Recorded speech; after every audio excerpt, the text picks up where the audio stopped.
जी नमस्कार, आप सभी का स्वागत है आपका आरकेएम एकेडमी पे। तो देखिए सीटेट पेपर 2 में साइंस के क्लासेस को कंटिन्यू रखते हुए आज हम बात करेंगे क्लास 7 का साइंस का चैप्टर नंबर 6 जिसका नाम है फिजिकल एंड केमिकल चेंज यानी कि भौतिक एवं रासायनिक परिवर्तन। ठीक है, तो सबसे पहले देख लेते हैं कि आखिर इस चैप्टर के अंतर्गत हमें कौन कौन सा टॉपिक पढ़ना है। तो सबसे पहले जानेंगे कि फिजिकल चेंज किसे कहते हैं, केमिकल चेंज किसे कहते हैं। उसके बाद यहाँ पे हम लोग केमिकल चेंज के लिए कुछ केमिकल रिएक्शन को जानेंगे। ठीक है, उसके बाद जानेंगे कुछ अन्य एक्स्ट्रा केमिकल चेंज के बारे में, जैसे कि न्यूट्रलाइजेशन के बारे में, फोटोसिंथेसिस के बारे में, रस्टिंग ऑफ आयरन के बारे में, और लास्ट में हम लोग क्रिस्टलाइजेशन के बारे में जानेंगे। ठीक है, अच्छा सवाल कैसे पूछा जाता है, तो बेसिकली यहाँ पे जो सवाल बनता है सीटेट के एग्ज़ाम में वो इनके एग्जाम्पल से पूछा जाता है। जैसे कि पिछले वर्षों में पूछा गया है कि दूध का दही में बदलना कौन सा परिवर्तन है, तो वही चीज़ें यहाँ पे आपको पढ़ना है। ठीक है, खास करके आपका फोटोसिंथेसिस को लेके पूछ लिया जाता है या क्रिस्टलाइजेशन को लेके पूछ लिया जाता है। तो एग्ज़ाम के पॉइंट ऑफ व्यू से इम्पॉर्टेंट टॉपिक है, आपको ये टॉपिक जो वो करके जाना है। आसान सा टॉपिक है, छोटा सा टॉपिक है, ज़रूर इसको जो है वो पूरा कंप्लीट कर लीजिएगा। ठीक है, सभी चीज़ें हम आपको अच्छे से समझाने का प्रयास करेंगे। और अगर आपने इससे पहले वाले सभी क्लासेस को नहीं देखा होगा तो प्लेलिस्ट मैंने बना दिया है, वहाँ से जाकर आप लोग जो वो सभी क्लासेस को देख सकते हैं। ठीक है, तो चलिए क्लास को स्टार्ट करते हैं और सबसे पहले जानते हैं कि आपका जो है यहाँ पे फिजिकल चेंज किसे कहेंगे। ठीक है, तो देखिए types of changes around us, हमारे आसपास होने वाले परिवर्तनों के प्रकार। हमारे आसपास होने वाले परिवर्तनों को मुख्य रूप से दो प्रकार में बांटा जाता है, फिजिकल चेंज और दूसरा होता है केमिकल चेंज। ठीक है, यानी कि भौतिक परिवर्तन, रासायनिक परिवर्तन।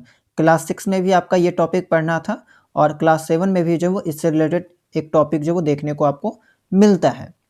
तो फिजिकल चेंज क्या है, तो ऐसा परिवर्तन जिसमें किसी पदार्थ के केवल भौतिक गुण, अब भौतिक गुण किसे कहेंगे यानी कि फिजिकल प्रॉपर्टीज किसे कहेंगे, जैसे कि उसका शेप हो गया, उसका वॉल्यूम हो गया, उसका पोजीशन हो गया, या उसका जो स्टेट है वो हो गया। ठीक है, अगर ये चीज़ें बदलती है, ये गुण बदलता है, लेकिन जो इसका केमिकल कंपोजिशन है, जो रासायनिक संगठन है वो सेम रहता है, तो उसी को क्या कहेंगे, भौतिक परिवर्तन कहेंगे।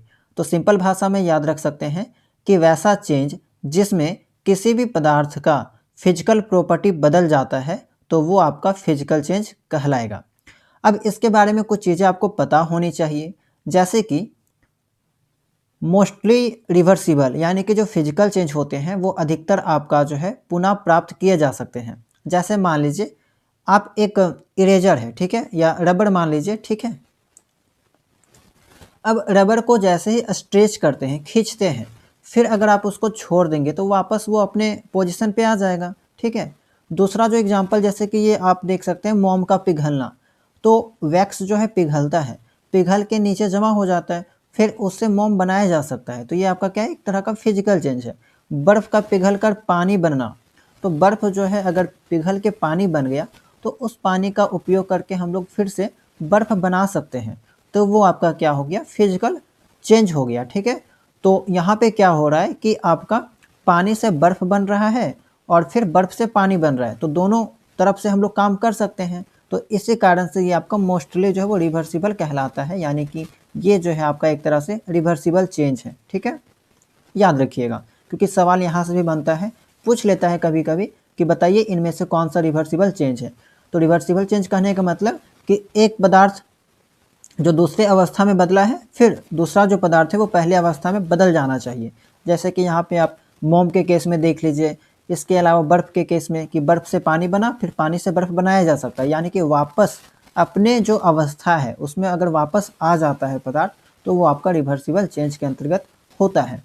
अब ये जो चेंज होता है वो अस्थायी होता है, यानी कि परमानेंट जो है वो नहीं होता है, कुछ टाइम के लिए होता है। जैसे कि आप यहाँ पे रबर बैंड को खींचते हैं तो वो कुछ समय के लिए क्या होता है कि स्ट्रेच हो जाता है, लंबा हो जाता है, लेकिन कुछ ही देर के लिए, उसके बाद वापस जो है ये अपनी अवस्था में आ जाता है। ठीक है, अपना जो शेप है, जो साइज है उसमें वापस आ जाता है।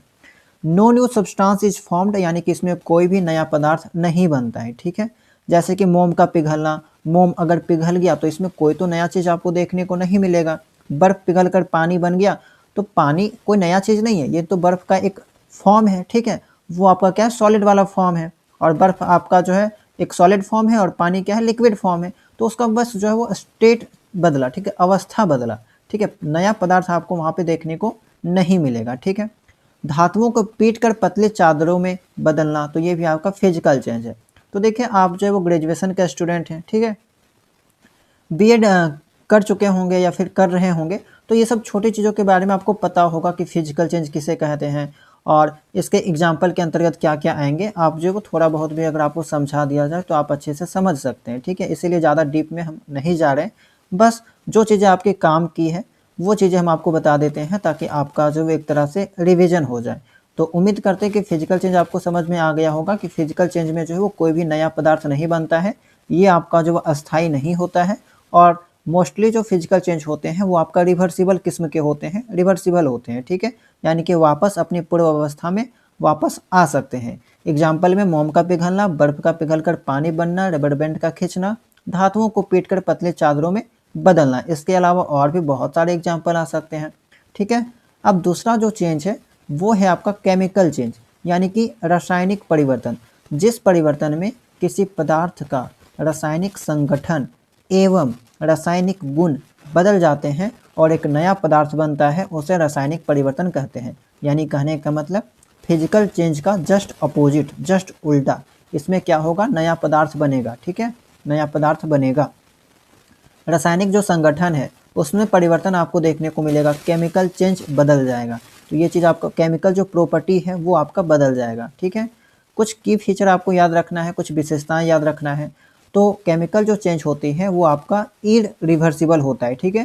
फिजिकल चेंज आपका रिवर्सिबल होता है, यानी कि वापस अपनी अवस्था में आ सकता है, लेकिन केमिकल चेंज आपका इरिवर्सिबल होता है, यानी कि ऐसा परिवर्तन वापस पूर्व अवस्था में नहीं आ सकता, ठीक है। जैसे कि मान लीजिए कोई लकड़ी को जला दिए, तो लकड़ी को जला दिए तो जलाने के बाद वो क्या हुआ, ऐश बन गया, राख बन गया। तो क्या राख से वापस लकड़ी बनाया जा सकता है? पॉसिबल नहीं है। अगर कागज़ को जलाते हैं, कागज़ जलकर राख बन जाता है, राख से वापस हम लोग कागज़ नहीं बना सकते हैं, तो ये पॉसिबल नहीं है, वापस जो ये अपनी अवस्था में नहीं आ सकता है। इस कारण से ये आपका इरिवर्सिबल है, ठीक है। अब देखिए ये क्या होता है, एक तरह से परमानेंट होता है, यानी कि परिवर्तन जो है आपका अस्थाई होता है, यानी कि हमेशा के लिए होता है, वापस इसको जो अपनी पूर्ण अवस्था में, मतलब कि अपनी पूर्व अवस्था में वापस नहीं लाया जा सकता है। इसमें आपका नया पदार्थ बनता है, जैसे कागज़ था, कागज़ से आपका राख बन गया। राख क्या है, अपना एक नया पदार्थ है और उसका जो गुण है वो कागज़ से बिल्कुल अलग है, ठीक है। जैसे कि आप और एग्जाम्पल के तौर पे देख सकते हैं, दूध का दही बनना, ठीक है, दूध आपका दही में बन गया। अब देखिए क्या दही को वापस दूध बनाया जा सकता है? पॉसिबल नहीं है, ठीक है। तो ये वापस जो अपनी अवस्था में नहीं आ सकता, तो इस कारण से इरिवर्सिबल है। डाइजेशन ऑफ फूड, भोजन का पाचन होता है। पटाखों का जलना हो गया। कटी हुई फलों का रंग बदलना, आपने देखा होगा बहुत सारे फल सेब वगैरह को काट के रख देते हैं तो कुछ देर बाद उनका जो कलर है वो बदल जाता है। सब्जी के केस में भी आपने देखा होगा कि बैगन वगैरह को काट के रख देते हैं तो कुछ देर बाद जो वो कालापन टाइप का हो जाता है, ठीक है। तो वो सभी आपका जो है वो केमिकल चेंज के अंतर्गत आ जाएगा। तो उम्मीद करते हैं कि आपको फिजिकल चेंज और केमिकल चेंज की बातें समझ में आ गई होगी कि फिजिकल चेंज में कोई भी नया पदार्थ नहीं बनता, केमिकल चेंज में आपका नया पदार्थ जो है वो बनता है, ठीक है। आगे देखते हैं, अगला है आपका chemical reaction as chemical change. तो जितने भी केमिकल रिएक्शन होगी, तो केमिकल रिएक्शन के परिणाम स्वरूप आपको पता होगा कि कोई ना कोई नया पदार्थ बनता है, ठीक है। Chemical reaction result in chemical changes because they form new substance, ठीक है। तो केमिकल रिएक्शन में क्या होता है, नया पदार्थ बनता है, और नया पदार्थ किस में बनेगा, केमिकल चेंजेज में, ठीक है। तो यहाँ पे कुछ आपके एनसीईआरटी किताब में जो कुछ एग्जाम्पल दे रखा है केमिकल रिएक्शन का, जिसके बारे में आपको पता होना चाहिए। जैसे कि मैग्नीशियम रिबन का जलना, ठीक है, बर्निंग ऑफ मैग्नीशियम रिबन। जब मैग्नीशियम रिबन जलती है तो वह वायु में मौजूद ऑक्सीजन से मिलकर मैग्नीशियम ऑक्साइड यानी कि MgO नाम का नया पदार्थ बनाती है। और ये जो MgO नाम का जो नया पदार्थ है वो सफ़ेद राख कहलाता है या वाइट कलर का होता है, ठीक है। इसका रिएक्शन अगर आप देखें तो Mg है, मैग्नीशियम, ठीक है। मैग्नीशियम का सिंबल आपको पता ही होगा, Mg होता है। ऑक्सीजन से रिएक्ट करता है तो ये MgO बनाता है, ठीक है। सेकेंड जो एग्जाम्पल आपका दे रखा है, रिएक्शन दे रखा है, वो है आपका फॉर्मेशन ऑफ मैग्नीशियम हाइड्रोक्साइड। तो यहाँ पे जो आपका मैग्नीशियम ऑक्साइड बना, अगर उसको पानी में मिलाते हैं तो ये पानी के साथ मिलकर क्या बनाएगा, MgOH का हॉल2 यानी कि मैग्नीशियम हाइड्रोक्साइड बनाता है। ठीक है, और ये जो मैग्नीशियम हाइड्रोक्साइड है वो क्या है, एक तरह से नया क्षार या कह सकते हैं बेस है। ठीक है, बेस आपका कहलाएगा।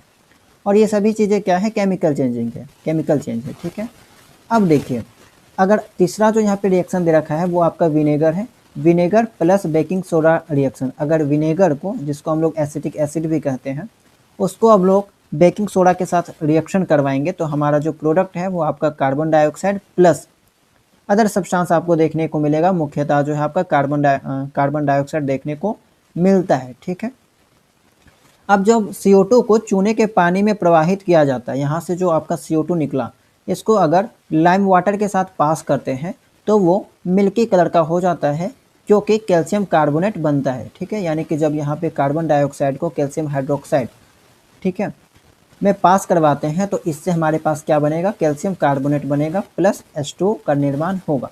तो देखिए यहाँ पे जो है अगर हम बात करें एग्जाम के पॉइंट ऑफ व्यू से इम्पोर्टेंट क्या टॉपिक है, तो पहला चीज़ तो मैंने आपको बता दिया कि एग्जाम्पल देके पूछ लेगा कि बताओ ये केमिकल चेंज है या फिजिकल चेंज है, तो आपको तो रिएक्शन देख के पता चल जाएगा कि ये केमिकल चेंज है। कभी कभी आपका प्रोडक्ट का नाम पूछ लिया जाता है कि मैग्नीशियम जब ऑक्सीजन के साथ रिएक्ट करेगा तो क्या बनाएगा, आपको ये पता होना चाहिए, मैग्नीशियम ऑक्साइड।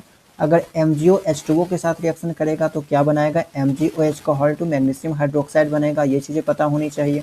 इसके अलावा एसिटिक एसिड अगर सोडियम हाइड्रोजन कार्बोनेट यानी कि बेकिंग सोडा के साथ रिएक्शन करेगा तो क्या चीज़ें बनाएगी। ठीक है, इसके अलावा और एक चीज़ आपको पता होना चाहिए कि जब हम लोग कार्बन डाइऑक्साइड को चूने के पानी में या लाइम वाटर में पास करते हैं तो हमारे पास कौन सा प्रोडक्ट बनता है, कैल्शियम कार्बोनेट प्लस वाटर जो वो बनता है। अब देखिए अगला जो चीज़ है वो है आपका iron nail in copper sulphate solution. ठीक है, जब कॉपर सल्फेट में आयरन नेल डुबाते हैं या लोहे की किल को डुबाते हैं तो हमारा जो प्रोडक्ट बनेगा वो आयरन सल्फेट बनता है। ठीक है, आयरन सल्फेट, और कॉपर जो है वो आपका अलग हो जाता है, तो ये भी आपको पता होना चाहिए। और बेसिकली ये जो पॉइंट है आपका, ठीक है, ये जो रिएक्शन है वो आपका metal and non metal chapter से रिलेटेड है। ठीक है, वहाँ पे भी ये रिएक्शन आपको देखने को मिलेगा और वहाँ पे आपको हम ये भी समझाएंगे कि किस तरह से जो है कॉपर आयरन को यहाँ पे जो है वो, मतलब आयरन जो है वो कॉपर को डिस्प्लेस करता है। ठीक है, क्योंकि यहाँ पे आप देख सकते हैं कि कॉपर सल्फेट है और यहाँ पे प्रोडक्ट में आयरन सल्फेट बन गया, तो यहाँ पे क्या हुआ कि आयरन जो है वो कॉपर को डिस्प्लेस कर दिया। ठीक है, तो ये चीज़ें भी हम आपको बताएंगे कि केमिकल रिएक्टिविटी कैसे काम करता है, कैसे एक मेटल जो वो दूसरे मेटल को रिप्लेस करता है, क्योंकि यहाँ से भी आपको एग्जाम में सवाल जो है वो देखने को मिलता है। ठीक है, अब देखिए why chemical reactions are called chemical changes, यानी कि रासायनिक अभिक्रियाएं रासायनिक परिवर्तन क्यों कहलाती है। तो इसका जवाब तो आपको पता चल ही गया होगा, क्योंकि इनमें एक या एक से अधिक नए पदार्थ बनते हैं, इनके साथ ऊष्मा, प्रकाश या ध्वनि भी उत्पन्न हो सकती है। उदाहरण के तौर पे पटाखों का जलना प्रकाश और ध्वनि उत्पन्न करती है। तो ये आपका कुछ केमिकल रिएक्शन के बारे में जो है जानकारी थी। अब other example of chemical change के बारे में अगर देखा जाए तो एक चीज़ होता है आपका न्यूट्रलाइजेशन, यानी कि उदासीनीकरण। और उदासीनीकरण के बारे में आपने एसिड बेस वाला चैप्टर में भी पढ़ा था कि एसिड जब बेस के साथ रिएक्शन करता है तो आपका जो प्रोडक्ट है वो क्या बनता है, साल्ट प्लस वाटर। ठीक है, तो साल्ट प्लस वाटर एक नया प्रोडक्ट देखने को मिला। तो ये जो नया प्रोडक्ट है वो किस में बनता है, केमिकल चेंज में बनता है। तो उदासीनीकरण वह अभिक्रिया है जिसमें एक अम्ल और एक क्षार आपस में मिलकर लवण और पानी बनाते हैं तथा ऊष्मा निकलती है। तो कभी कभी ये भी पूछ लिया जाता है कि बताइए न्यूट्रलाइजेशन जो है एक्सोथर्मिक रिएक्शन है या एंडोथर्मिक रिएक्शन है। एंडोथर्मिक एक्सोथर्मिक रिएक्शन के बारे में आपको पता होना चाहिए कि एंडोथर्मिक रिएक्शन ऐसा रिएक्शन होता है जिसमें हीट की आवश्यकता होती है, हीट का एब्जॉर्प्शन होता है। लेकिन एक्सोथर्मिक रिएक्शन ऐसा रिएक्शन होता है जिसमें हीट जो है वो बाहर निकलती है। तो न्यूट्रलाइजेशन क्या है आपका, एक तरह से एक्सोथर्मिक रिएक्शन है, क्योंकि यहाँ पे हीट जो है वो बाहर निकलेगी। ठीक है, तो छोटी छोटी जानकारी है आपको पता होना चाहिए, क्योंकि कभी कभी जो है वो छोटी छोटी जानकारी से ही सवाल पूछ लिया जाता है और जानकारी के अभाव के कारण बच्चे जो है वो कन्फ्यूज हो जाते हैं। यह एक रासायनिक परिवर्तन है क्योंकि इसमें एक नया पदार्थ लवण बनता है। रिएक्शन के बारे में एसिड प्लस बेस जब रिएक्ट करेगा साल्ट प्लस वाटर बनाएगा। हाइड्रोक्लोरिक, अच्छा यहाँ पे और एक रिएक्शन आप देख सकते हैं, इस ये तो आपका एक तरह से फॉर्मेट हो गया, ठीक है। अब जैसे कि अम्ल में हम लोग HCl ले लिए, बेस में हम लोग NaOH ले लिए, सोडियम हाइड्रोक्साइड ले लिए। जब ये दोनों आपस में रिएक्ट किया तो साल्ट बनाया NaCl और वाटर आपका निकल गया, ठीक है, बाहर निकला, और साथ में आपका हीट का भी जो यहाँ पे निकलता है, रिलीज होता है। सेकेंड जो रिएक्शन है वो है आपका फोटोसिंथेसिस। प्रकाश संश्लेषण क्या होता है, आपको पता होगा कि पौधे भी जो है वो खाना बनाते हैं, ठीक है। तो पौधे के द्वारा खाना बनाने की जो प्रोसेस है, प्रक्रिया है, उसी को हम लोग प्रकाश संश्लेषण के नाम से जानते हैं। प्रकाश संश्लेषण वह प्रक्रिया है जिसमें पौधे प्रकाश ऊर्जा को रासायनिक ऊर्जा में बदलते हैं। इस प्रक्रिया में पानी और कार्बन डाइऑक्साइड आपस में मिलकर ग्लूकोज और ऑक्सीजन बनाते हैं। फोटोसिंथेसिस के बारे में मैंने आपको न्यूट्रिशन इन प्लांट्स वाले चैप्टर में डिटेल में जानकारी दी थी। वहाँ पे मैंने आपको रिएक्शन के बारे में भी समझाया था। उस क्लास को अगर आपने नहीं देखा है तो जाकर देख लीजिएगा। तो चूँकि यहाँ पे फोटोसिंथेसिस में क्या होता है, नया प्रोडक्ट बनता है, ठीक है। जैसे कि पानी और कार्बन डाइऑक्साइड आपस में मिलकर क्या बनाता है, नया प्रोडक्ट के रूप में ग्लूकोज बनाता है, ऑक्सीजन बनाता है, ठीक है। तो चूँकि यहाँ पे नया प्रोडक्ट बन रहा है, इसी कारण से ये भी आपका एक तरह से केमिकल चेंज होगा, ठीक है। न्यू प्रोडक्ट यहाँ पे बन रहा है। इसके अलावा पदार्थों का जो रासायनिक संगठन है, जो केमिकल कंपोजिशन है, वो पूरी तरह से बदल जाता है। फोटोसिंथेसिस इस कारण से आपका केमिकल चेंज होगा, याद रखना है, ठीक है। फोटोसिंथेसिस आपका केमिकल चेंज है। तीसरा जो रिएक्शन है वो है आपका रस्टिंग ऑफ आयरन। आयरन में आपने जंग लगता हुआ देखा होगा, कुछ इस टाइप्स का आपका जंग लग जाता है। तो वो भी क्या होता है कि हवा में जो आपका नमी होता है, ठीक है, उनके साथ रिएक्ट करता है और ये ब्राउन कलर का जो है एक परत बना देता है, एक लेयर बना देता है, जिसे जंग या रस्ट कहा जाता है। यह परत हाइड्रेटेड आयरन ऑक्साइड होती है, ठीक है, हाइड्रेटेड आयरन ऑक्साइड। आपके काम की जानकारी यही है कि ये एक तरह से क्या है, केमिकल चेंज है। पूछ लिया जाएगा कि बताइए रस्टिंग ऑफ आयरन कौन सा चेंज है, केमिकल चेंज है। इसका रिएक्शन भी आप ध्यान रखिएगा कि Fe+O2+H2O, आयरन जो है वो ऑक्सीजन और नमी के उपस्थिति में आपका जो है हाइड्रेटेड आयरन ऑक्साइड का निर्माण करता है। और एक जानकारी आपको पता होना चाहिए कि ये आपका जो इररिवर्सिबल चेंज है, यानी कि देखिए जंग लगा हुआ लोहा को वापस आप उसके पहले की अवस्था में नहीं ला सकते, ठीक है, पहले जैसा था वैसा वापस आप नहीं ला सकते। इस कारण से इरिवर्सिबल चेंज ये कहलाएगा, ठीक है, अप्रतिवर्ती चेंज है वो कहलाएगा। एक होता है उत्क्रमित और एक होता है अनुत्क्रमित। कभी कभी हिंदी में आप लोग ध्यान रखिएगा कि रिवर्सिबल चेंज को जो है उत्क्रमणित रिएक्शन कहते हैं, अभिक्रिया कहते हैं, और इरिवर्सिबल को अनुत्क्रमित के नाम से भी जाना जाता है, ठीक है। और तो ये चीज़ आप लोग जो वो याद रखिएगा। बाकी इंग्लिश वाला याद रखिएगा तो वो आपके लिए ज़्यादा बेटर होगा, क्योंकि हिंदी में कभी कभी नाम जो वो अलग अलग देखने को मिल जाता है। तो ये आपका हो गया रिएक्शन के बारे में। आगे चलते हैं। अब जंग लगने की आवश्यक शर्तें। तो जंग जो है किसी भी आयरन में कैसे लगता है, उसके लिए कुछ कंडीशन चाहिए, वाटर या मॉइस्चर चाहिए, नमी चाहिए, ऑक्सीजन चाहिए। अगर इनमें से कोई एक भी ना हो तो जंग नहीं लगती। तो जंग लगने के लिए जो है वो आपका ये दोनों इम्पॉर्टेंट रोल निभाता है। Facts about rusting. कुछ महत्वपूर्ण तथ्य है आपका रस्टिंग को लेके कि जंग लगना एक क्षयकारी है, कोरोसिव प्रक्रिया है जो लोहे को धीरे धीरे नष्ट करती है।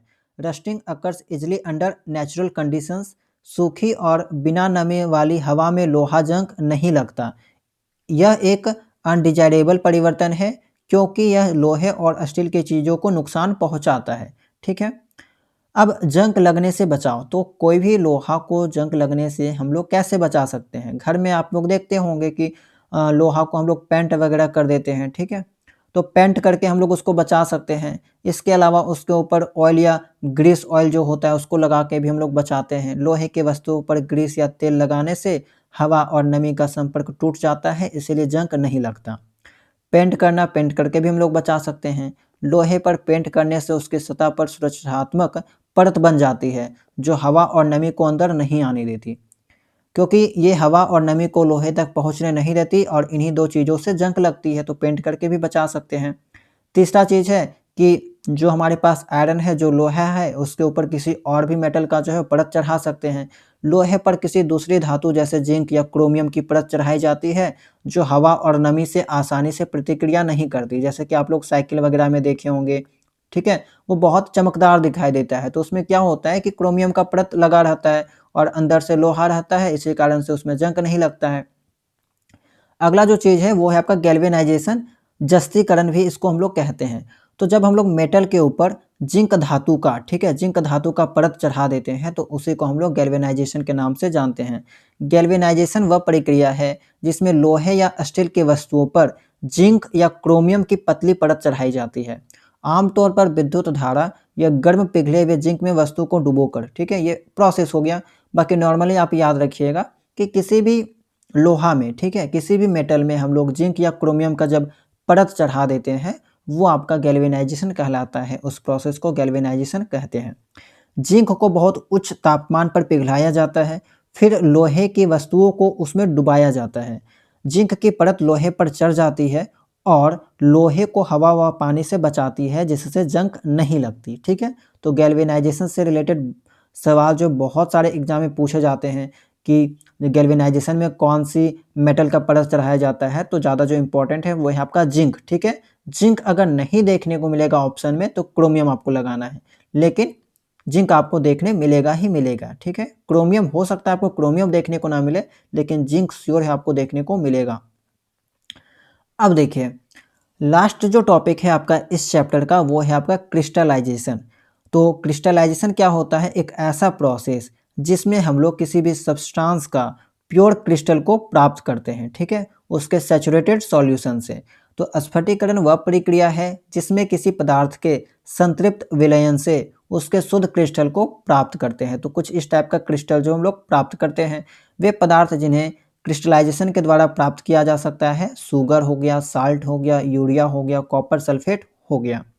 Y crystallisation is physical change. अब क्रिस्टलाइजेशन जो है वो भौतिक परिवर्तन क्यों है? तो देखिए ये क्या होता है, एक जो है रिवर्सिबल चेंज है, यानी क्रिस्टल को दोबारा घोल कर फिर बनाया जा सकता है, ठीक है। इसके अलावा ओनली शेप एंड साइज बदलता है, कोई भी आपका नया पदार्थ इसमें नहीं बनता, ठीक है। तो इसी कारण से जो है ये आपका एक तरह से फिजिकल चेंज भी है। कॉपर सल्फेट के नीले क्रिस्टल उसके जलीय विलयन को गर्म करके और फिर ठंडा करके प्राप्त किए जाते हैं। तो देखिए यहीं तक था आपका थ्योरी इस चैप्टर के अंतर्गत। तो कभी कभी सवाल पूछ लेगा कि क्रिस्टलाइजेशन जो है आपका केमिकल चेंज है या फिजिकल चेंज है, तो आपको याद रखना है कि ये आपका फिजिकल चेंज है, ठीक है। क्रिस्टलाइजेशन जो है आपका एक तरह से क्रिस्टलाइजेशन एक बार रिविजन कर लेते हैं। तो क्रिस्टलाइजेशन आपका जो है एक तरह से फिजिकल चेंज है। इसके अलावा मैंने आपको बताया फोटोसिंथेसिस। तो फोटोसिंथेसिस क्या है? फोटोसिंथेसिस जो है आपका एक तरह से केमिकल चेंज है, सीसी केमिकल चेंज। इसके अलावा कभी कभी आपसे पूछ लिया जाएगा रिस्पायरेशन, हालांकि रिस्पायरेशन यहाँ पे नहीं था, तो रिस्पायरेशन भी आपका एक तरह से केमिकल चेंज है, ठीक है, केमिकल चेंज है। तो ये सब इंपॉर्टेंट है, याद रखिएगा। और एक आपका बच गया rusting of iron. Rusting of iron पूछ लेगा तो ये भी आपको बताना है कि केमिकल चेंज है। डाइजेशन, डाइजेशन क्या होता है? डाइजेशन भी आपका केमिकल चेंज होता है। तो ये सब कुछ इंपॉर्टेंट पॉइंट है जो आपको पता होना चाहिए, क्योंकि यहीं सबसे सवाल जो है वो पूछा जाता है, ठीक है। तो चलिए अब देखते हैं कुछ सवालों को जो आपके एग्जाम के पॉइंट ऑफ व्यू से इंपॉर्टेंट है, और कुछ ऐसे भी सवाल आपको वहाँ पे मिलेंगे जो पिछले वर्षों में पूछे गए हैं इस चैप्टर से रिलेटेड, ठीक है। तो चलिए देखते हैं अब MCQ प्रश्नों को। पहला सवाल है हमारा जो कि 25 जनवरी 2023 की परीक्षा में पूछा गया था। दूध का दही में परिवर्तन किस प्रकार का परिवर्तन है, ठीक है। तो मैंने आपको थ्योरी में बताया कि मिल्क जो है आपका कर्ड में अगर बदल जाता है, दही में बदल जाता है, तो ये आपका एक तरह से क्या होता है? केमिकल चेंज होता है, यानी कि रासायनिक परिवर्तन होता है। और मोस्टली जो आपका केमिकल चेंज होता है वो आपका क्या है? इरिवर्सिबल चेंज है, इरिवर्सिबल होता है, यानी कि इसको वापस जो वो नहीं लाया जा सकता, ठीक है। तो यहाँ पे जो जवाब हो जाएगा वो पहला ऑप्शन है फिजिकल एंड रिवर्सिबल चेंज। तो देखिए फिजिकल दे रखा है, फिजिकल तो आपका ऐसा ही गलत हो जाएगा। फिजिकल आपका यहाँ पे नहीं होगा, तो जहाँ जहाँ आपका फिजिकल दे रखा है उसको क्रॉस कर दीजिए। अब देखिए तीसरा जो ऑप्शन है वो है आपका केमिकल एंड रिवर्सिबल चेंज। अच्छा आप सोचिए कि अगर दूध से दही बन गया, ठीक है, तो क्या दही को वापस हम लोग दूध में बना सकते हैं, दूध के फॉर्म में ला सकते हैं? तो पॉसिबल नहीं है। तो इसी कारण से ये आपका रिवर्सिबल नहीं होगा। तो आपका जो है ये ऑप्शन भी चला गया, ठीक है। केवल आपका लास्ट ऑप्शन बचा केमिकल एंड इरिवर्सिबल चेंज, ये आपका सही हो जाएगा, ठीक है। रासायनिक परिवर्तन एवं आपका इरिवर्सिबल चेंज भी जो है वो आपका कहलाएगा conversion of milk into curd. ठीक है, चलिए अगला सवाल देखते हैं। भौतिक और रासायनिक परिवर्तनों के संदर्भ में निम्नलिखित कथनों में से कौन सा सही है?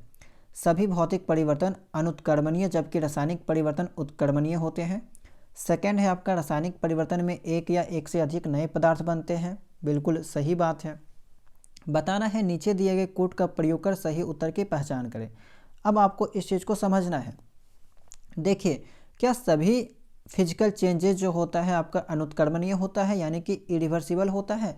तो मैंने आपको बताया था कि जो फिजिकल चेंज होते हैं, मोस्टली जो फिजिकल चेंज है, ठीक है, वो आपका क्या होता है, रिवर्सिबल नेचर का होता है, रिवर्सिबल। लेकिन ऑप्शन में क्या दे रखा है, इरिवर्सिबल, तो आपका ये वाला गलत हो जाएगा।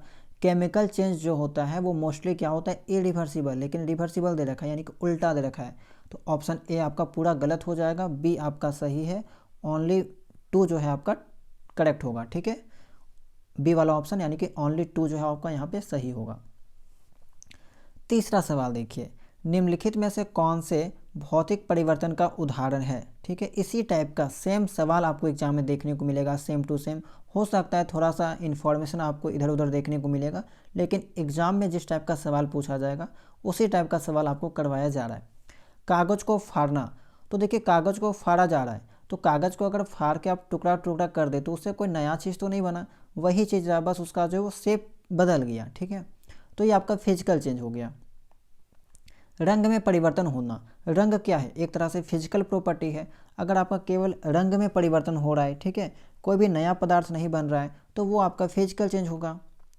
तीसरा ऑप्शन देखिए, हाइड्रोजन और ऑक्सीजन का मिलकर जल बनना, तो जब दो चीज़ें रिएक्ट करती है तो जो रिएक्शन होता है वो आपका केमिकल चेंज होता है, तो ये आपका केमिकल चेंज हो गया। ठीक है, तीसरा वाला आपका केमिकल चेंज हो गया। कागज़ का जलना, तो ये भी आपका केमिकल चेंज हो गया। कागज़ जलकर राख बन जाता है और राख को वापस आप कागज़ के फॉर्म में नहीं ला सकते, तो ये भी आपका केमिकल चेंज हो गया। ठीक है, और एक चीज़ ये भी याद रखिएगा, कोई भी चीज़ जब जल रहा है, ठीक है, बर्निंग वर्ड जहाँ भी आ जाए, तो बर्निंग वर्ड जहाँ भी आपको देखने को मिल जाए वो आपका केमिकल चेंज होगा, याद रखिएगा। सवाल पूछा गया है फिजिकल चेंज कौन सा है, तो केवल हमारे पास ऑप्शन 1 और 2 नंबर आया, तो 1 और 2 कहाँ पे दे रखा है, ऑप्शन नंबर बी में। ठीक है, केवल 1 और 2 आपका सही हो जाएगा। अगला सवाल, ओजोन का विघटन एक रासायनिक परिवर्तन है, decomposition of ozone is a chemical change. बिल्कुल सही बात है।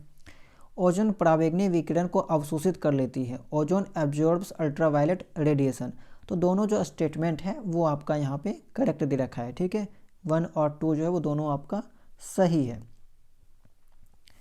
चलिए तीसरा है आपका, लोहे में जंग लगना एक रासायनिक परिवर्तन है, मैंने आपको बताया, बिल्कुल सही बात है, लोहे में जंग लग गया वो रासायनिक परिवर्तन है। लवण जल जंग लगने की दर को बढ़ा देता है, saline water increases the rate of rusting. तो देखिए यहाँ पे जो सेकेंड वाला पॉइंट है उसको अगर आप समझें तो साल्ट्स की उपस्थिति में क्या होता है, पानी का जो कंडक्टिविटी है, जो चालकता है, वो बढ़ जाती है, जिससे आपका रेडॉक्स रिएक्शन आपने पढ़ा होगा 12th क्लास में। ठीक है, ऑक्सीकरण या अपचयन अभिक्रिया, तो वो चीज़ क्या होता है, तेज़ हो जाता है और इससे क्या होगा, जंग लगने का जो रेट है वो बढ़ जाता है। तो आप ये याद रखिएगा कि स्लाइन वाटर जो है increases the rate of rusting. ठीक है, रस्टिंग का जो दर है उसको बढ़ा देता है, तो ये बात भी आपका सही है, दोनों स्टेटमेंट आपका सही है। तीसरा देखिए, अच्छा अगला सवाल है आपका सवाल नंबर 6। रसोई गैस के सिलेंडर में गैस द्रव के रूप में रहती है, आपने देखा होगा रसोई गैस का सिलेंडर। अब यहाँ पे ना 2 चेंजेज दिया हुआ है, जैसे कि परिवर्तन ए और परिवर्तन बी। ठीक है, चेंज ए और चेंज बी। तो चेंज ए क्या है कि सिलेंडर से बाहर आते ही यह गैस में परिवर्तित हो जाती है। तो देखिए सिलेंडर में वो क्या है, लिक्विड के फॉर्म में है। ठीक है, और जब सिलेंडर से वो बाहर आ रहा है तो वो गैस के फॉर्म में हो गया। दोनों सेम चीज़ है, बस इसका जो स्टेट है वो बदल रहा है, तो ये आपका क्या है, एक तरह से फिजिकल चेंज है। सेकेंड वाला जो चेंज है आपका, ये बोला है फिर यही गैस बर्नर पर जलती है। तो मैंने आपको बताया कोई भी चीज़ अगर बर्न हो रहा है, जल रहा है, तो वो आपका केमिकल चेंज हो जाएगा। तो यहाँ पे जो आपका चेंज बी है वो आपका केमिकल चेंज है और जो चेंज ए है वो आपका फिजिकल चेंज है। ऑप्शन देखिए, process A is a chemical change, तो प्रोसेस ए तो मैंने आपको क्या बताया, फिजिकल चेंज, ये वाला कट गया option. Process B is chemical change, बिल्कुल सही बात है, प्रोसेस बी आपका केमिकल चेंज है। Both process A and B are chemical change, नहीं, दोनों आपका केमिकल चेंज नहीं है। प्रोसेस ए जो है आपका फिजिकल चेंज था। इनमें से कोई भी प्रकरण रासायनिक परिवर्तन नहीं है, तो ये तो गलत हो गया। तो केवल आपका ऑप्शन नंबर बी जो है वो सही होगा। अगला सवाल, निम्नलिखित कथनों में से भौतिक परिवर्तन के लिए सही कथन है? केवल भौतिक गुणों में परिवर्तन होता है। देखिए, अगर फिजिकल चेंज के बारे में मैंने आपको बताया था कि इसमें केवल भौतिक जो गुण होता है उसमें चेंज होता है, कोई भी नया पदार्थ इसमें नहीं बनता। ठीक है, सही बात है। अगला है आपका, भौतिक परिवर्तन में ऊष्मा अवशोषित या विकसित नहीं होती। देखिए, कुछ ऐसे भी यहाँ पे फिजिकल चेंजेज होता है जिसमें आपका हीट जो है वो एब्जॉर्ब होता है, हीट जो है यहाँ पे रिलीज होता है। जैसे कि आप एग्जांपल अगर समझें तो बर्फ़ अगर पिघलता है तो बर्फ़ कैसे पिघलेगा, उसको कहीं से हीट मिल रहा होगा तो वो हीट एब्जॉर्ब करके पिघलता है, तो यहाँ पे हीट का एब्जॉर्प्शन हुआ। इसके अलावा जल का जमना, जल कैसे जमता है, हीट को रिलीज करके। तो यहाँ पे क्या होता है कि हीट का जो है एब्जॉर्ब भी होता है और रिलीज भी होता है किसी किसी रिएक्शन में। तो ये बात कहना जो है वो गलत हो जाएगा कि भौतिक परिवर्तन में ऊष्मा अवशोषित या विकसित नहीं होता। तो केवल यहाँ पे ऑप्शन 1 जो है वो करेक्ट हो जाएगा, यानी कि 1 वाला जो स्टेटमेंट है वो करेक्ट हो जाएगा, ऑप्शन ए। ठीक है, चलिए अगला सवाल है, निम्नलिखित में से रासायनिक परिवर्तन नहीं है। बर्निंग ऑफ कैंडल, तो बिल्कुल है।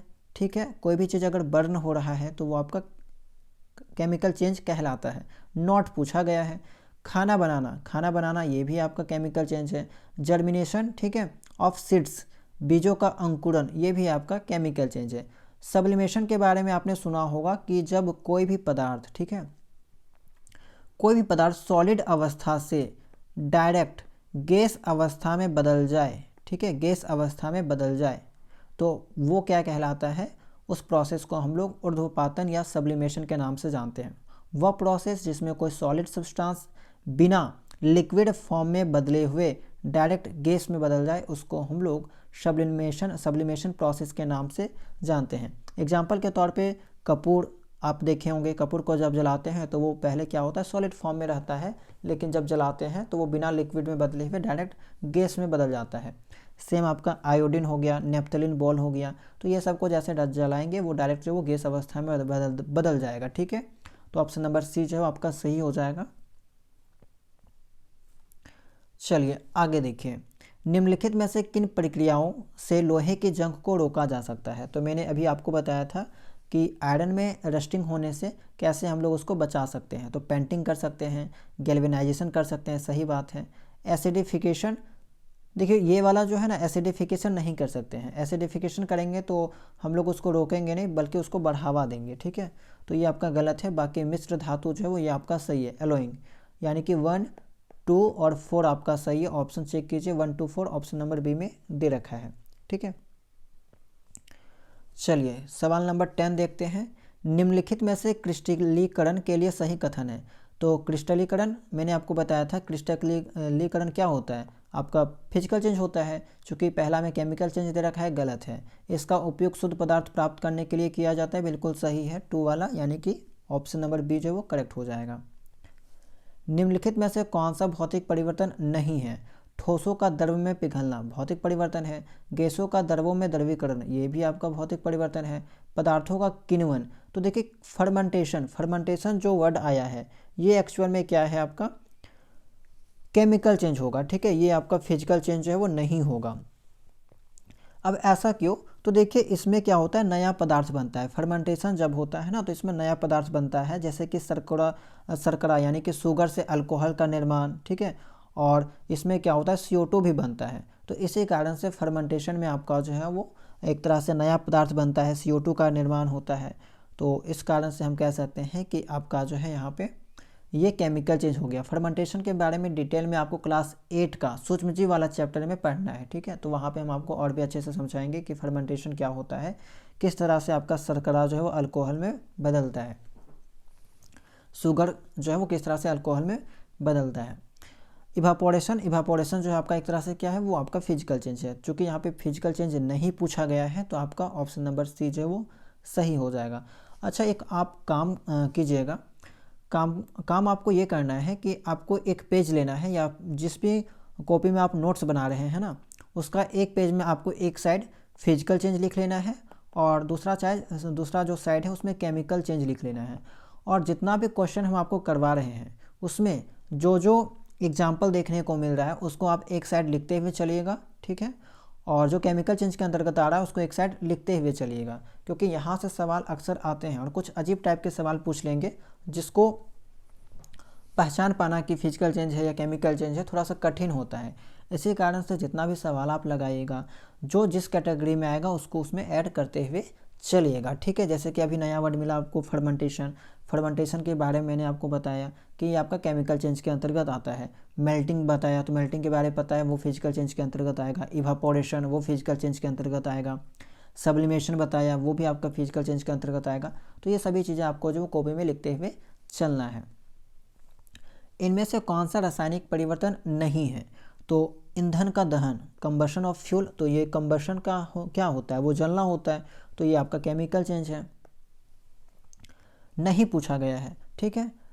इलेक्ट्रोलाइसिस ऑफ एसिडिफाइड वाटर, ये भी आपका केमिकल चेंज है। ऑक्सीकरण, लोहे में जंग लगना, लोहे में जंग लगना केमिकल चेंज है।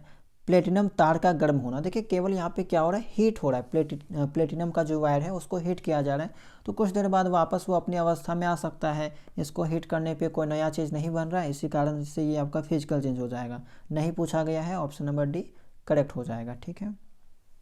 चलिए अगला सवाल देखते हैं। निम्नलिखित में से सही कथनों की पहचान कीजिए। लकड़ी का जलना एक भौतिक और अपरिवर्तनीय परिवर्तन है। तो देखिए लकड़ी का जलना, मैंने आपको बताया था कि जहाँ कहीं भी आपको बर्निंग वर्ड देखने को मिल जाए वो आपका केमिकल चेंज होता है, ना कि फिजिकल चेंज। तो ये आपका तो गलत हो गया। सेकंड है पानी का उबलना एक रासायनिक और परिवर्तनीय परिवर्तन है।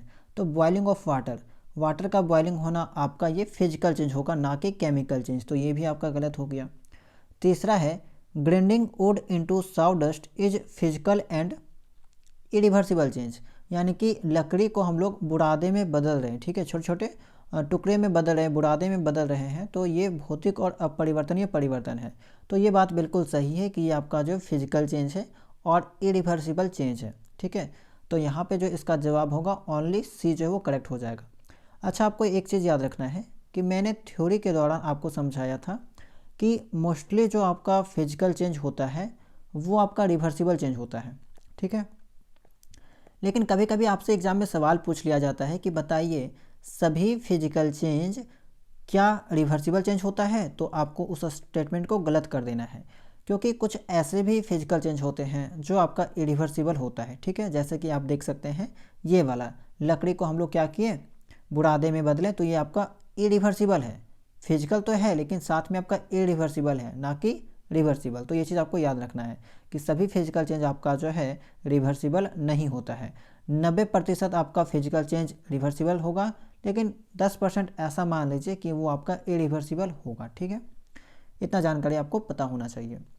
अगला सवाल है व्हेन कैंडल बर्न्स, ठीक है, जब कोई भी चीज़ बर्न होता है, जलता है, तो वो केमिकल चेंज होता है। ये बात तो आपको समझ में आ गया होगा। तो इसका आकार घटता है, मोम पिघलता है, ज्वाला और कालिक दिखाई देता है, पिघला हुआ मोम फिर से ठोस हो जाता है। अब इसमें करना क्या है, आपको बताना है कि कौन कौन सा फिजिकल है और कौन कौन सा केमिकल है। तो देखिए साइज का डिक्रीज होना, घटना, तो वो आपका तो फिजिकल चेंज हो जाएगा। मोम पिघलता है, मेल्टिंग वर्ड, मेल्टिंग के बारे में बताए थे कि ये भी आपका फिजिकल चेंज है। Flame and suit can be seen, अब कालिक, ठीक है, दिखाई देती है, ज्वाला और कालिक दिखाई देती है। तो देखिए ये क्यों होता है, क्योंकि कुछ नया पदार्थ बनता है, कार्बन डाइऑक्साइड, ठीक है, कार्बन डाइऑक्साइड का निर्माण होता है वहाँ पे। तो इस कारण से यहाँ पे क्या हुआ कि नया पदार्थ बना और ये आपका केमिकल चेंज हो जाएगा, ठीक है, नया पदार्थ आपका केमिकल चेंज भी बनता है। मेल्टेड वैक्स आल्सो सॉलिडिफाइज, यानी कि पिघला हुआ मोम फिर से ठोस हो जाता है, तो ये तो आपका फिजिकल चेंज हो गया, ठीक है।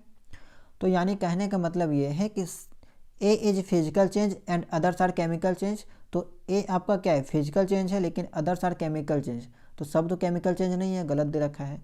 Second option C is chemical change, C आपका केमिकल चेंज है, ठीक है। And others are physical change, ये बात बिल्कुल सही है, ठीक है।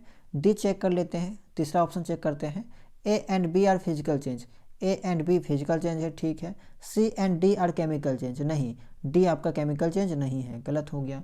ए B C are physical change, ये भी आपका गलत हो गया। तो केवल आपका ऑप्शन नंबर 2 जो वो सही होगा, ठीक है। अगला सवाल, निम्नलिखित कथनों को पढ़िए और सही विकल्प चुनिए। Physical changes are always reversible. देखिए वो सवाल पूछ लिया गया कि फिजिकल चेंज जो होता है हमेशा क्या रिवर्सिबल होता है, बिल्कुल नहीं। ठीक है, भौतिक परिवर्तन में कोई नया पदार्थ नहीं बनता, बिल्कुल सही बात है, भौतिक परिवर्तन में कोई भी नया पदार्थ जो है आपका नहीं बनता है। ठीक है, तो S1 आपका क्या हुआ, स्टेटमेंट जो 1 है वो आपका गलत हो गया। ठीक है, और स्टेटमेंट 2 जो है वो आपका सही हो गया, यानी कि ऑप्शन नंबर बी जो है वो करेक्ट हो जाएगा। अगला सवाल देखिए, 28 दिसंबर 2022 के पेपर में पूछा गया था। आपका ए में कुछ दे रखा है और बी में कुछ है आपका ऑप्शन। इसको जो बताना है कि कौन सा आपका फिजिकल चेंज है, कौन सा आपका केमिकल चेंज है या रिवर्सिबल है और कौन सा इरिवर्सिबल है। जैसे कि फ्लोरिंग ऑफ बड, तो कली का फूल में बदलना, कली जो फूल में बदल रहा है, तो फूल में अगर बदल गया तो क्या वो वापस कली में बदल सकता है, नहीं बदल सकता, तो इस कारण से ये आपका इरिवर्सिबल चेंज है। Cutting of grass, cutting of grass, घास को काट दिए, क्या वापस उसको घास में लाया जा सकता है, नहीं, ये भी आपका इरिवर्सिबल चेंज है। ठीक है, इसके अलावा दोनों आपका फिजिकल में आ जाएगा। ठीक है, फिजिकल में आ जाएगा, तो इरिवर्सिबल और फिजिकल हो गया। Boiling of water, boiling of water क्या है, तो बॉइलिंग ऑफ वाटर जो है आपका पानी का उबलना, ये फिजिकल चेंज है।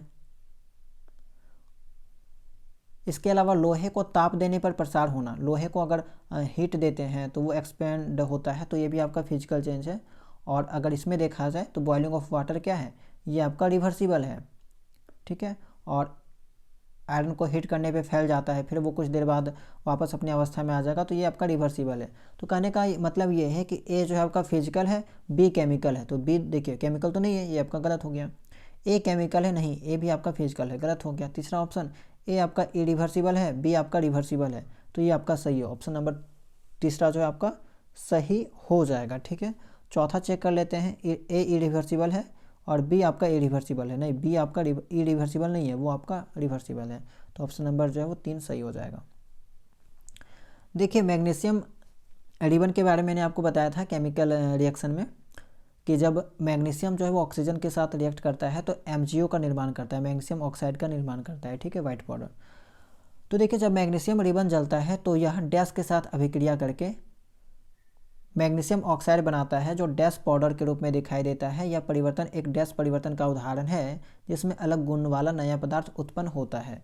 तो अगर आपको याद होगा तो अच्छे से आप जवाब दे सकते हैं कि क्या हो जाएगा, यह डैश के साथ अभिक्रिया करके ऑक्सीजन के साथ अभिक्रिया करता है। ठीक है, O2 के साथ अभिक्रिया करेगा, डैश पाउडर का रूप में दिखाई देता है, तो ये वाइट पाउडर के रूप में दिखाई देता है, और ये आपका एक तरह से केमिकल चेंज है, तो ऑप्शन नंबर ए जो है वो करेक्ट हो जाएगा। ठीक है, अगला सवाल है, न्यूट्रलाइजेशन अभिक्रियाएं हमेशा पानी और लवण बनाती है, बिल्कुल सही बात है। सोडियम हाइड्रोक्साइड और हाइड्रोक्लोरिक अम्ल की अभिक्रिया से सोडियम क्लोराइड और पानी बनता है, बिल्कुल सही बात है। NaOH सोडियम हाइड्रोक्साइड जब होता है, यानी कि जब बेस है आपका एसिड के साथ रिएक्ट करेगा, हाइड्रोक्लोरिक अम्ल के साथ रिएक्ट करेगा HCl के साथ, तो आपका क्या बनता है, सोडियम क्लोराइड यानी कि साल्ट बनेगा और वाटर का निर्माण होता है, यानी कि यही तो आपका न्यूट्रलाइजेशन रिएक्शन है। एसिड और बेस मिला, आपका साल्ट प्लस वाटर बना, तो ये बात भी आपका सही है, दोनों स्टेटमेंट सही है। तीसरा है आपका एसिटिक एसिड बेकिंग सोडा से अभिक्रिया करके कार्बन डाइऑक्साइड और सोडियम एसीटेट बनाता है, तो ये बात भी आपका बिल्कुल सही है, तीनों स्टेटमेंट आपका सही है, ऑप्शन नंबर तीसरा जो आपका करेक्ट हो जाएगा। ठीक है, चलिए अगला सवाल है, जब कागज़ को रिसाइकल करते हैं, ठीक है, जब कागज़ को रिसाइकल करके नया कागज़ प्रोडक्ट बनाते हैं तो इसमें किस प्रकार का परिवर्तन होता है। तो जब कागज़ को रिसाइकल किया जाता है ना, तो उसमें रिसाइकलिंग के दौरान कागज़ को हम लोग कटाई करते हैं, गुथाई करते हैं और नई चादरों में उसको बनाते हैं, नई सीट के रूप में, मतलब उसको ढालते हैं कागज़ को। ठीक है, और फिर उसको कटिंग करके जो है हम लोग कॉपी वगैरह जो भी रिक्वायर्ड चीज़ें हैं उसको निर्माण करते हैं। तो बेसिकली देखने को मिलता है कि उसमें कोई भी नया पदार्थ नहीं बनता है। ठीक है, केवल उसका आकार और रूप जो है वो बदलता है, तो इस कारण से ये आपका एक तरह से फिजिकल चेंज है। ठीक है, कागज़ का जो रिसाइकलिंग होता है वो आपका फिजिकल चेंज है, याद रखना है, इसको भी आप उस कॉलम में ऐड कर लीजिएगा, फिजिकल चेंज वाला कॉलम में। ठीक है, रिसाइकलिंग आपका फिजिकल चेंज के अंतर्गत आ जाएगा। जब जल में विद्युत प्रवाहित की जाती है, यानी कि इलेक्ट्रोलाइसिस, तो किस प्रकार का परिवर्तन होगा। भौतिक परिवर्तन, रासायनिक परिवर्तन, कोई परिवर्तन नहीं होता, अस्थायी परिवर्तन। तो इसका जवाब आपको कमेंट सेक्शन में देना है। ये आपका आज के क्लास का लास्ट सवाल है, ताकि हमें पता चल सके कि आपने जो क्लास को लास्ट तक देखा है। तो इसका जवाब आपको कमेंट सेक्शन में देना है, और इसको भी आप लोग फिजिकल चेंज और केमिकल चेंज वाले लिस्ट में ऐड कर लीजिएगा, ठीक है। तो उम्मीद करते हैं कि जितना भी जानकारी आपको बताई गई, जो भी चीज़ें आपको बताई गई, वो सभी चीज़ें आपको समझ में आई होगी। कोई डाउट होगा, कोई सवाल होगा तो आप लोग कमेंट सेक्शन में पूछ सकते हैं, ठीक है। तो चलिए मिलते हैं हम लोग नेक्स्ट वीडियो में किसी नए टॉपिक के साथ। अगर आप लोग चैनल में नए होंगे, चैनल को सब्सक्राइब कर लीजिएगा और बेल आइकन को ऑन कर लीजिएगा। देखिए, मैं जो है आपको प्रत्येक चैप्टर का थ्योरी क्लासेस दे रहा हूँ, और साथ में आपको पता होगा तो प्रत्येक चैप्टर से लगभग 20-20 MCQ प्रश्न भी करवाते जा रहा हूँ। और वो सभी 20 जो MCQ क्वेश्चन हम प्रत्येक क्लास में आपको करवा रहे हैं, वो आपको एग्ज़ाम के पॉइंट ऑफ व्यू से इम्पोर्टेंट भी है। और उसमें मैंने कुछ PYQ को भी शामिल किया है, ताकि आपको आइडिया लग सके कि किस टाइप के सवाल जो एग्ज़ाम में बनते हैं, ठीक है। तो क्लासेस को डेली बेसिस पे देखिएगा। अगर आपने पिछले क्लासेस को नहीं देखा है तो प्लेलिस्ट बना हुआ है, वहाँ से सभी क्लासेस को देख लीजिएगा, ठीक है।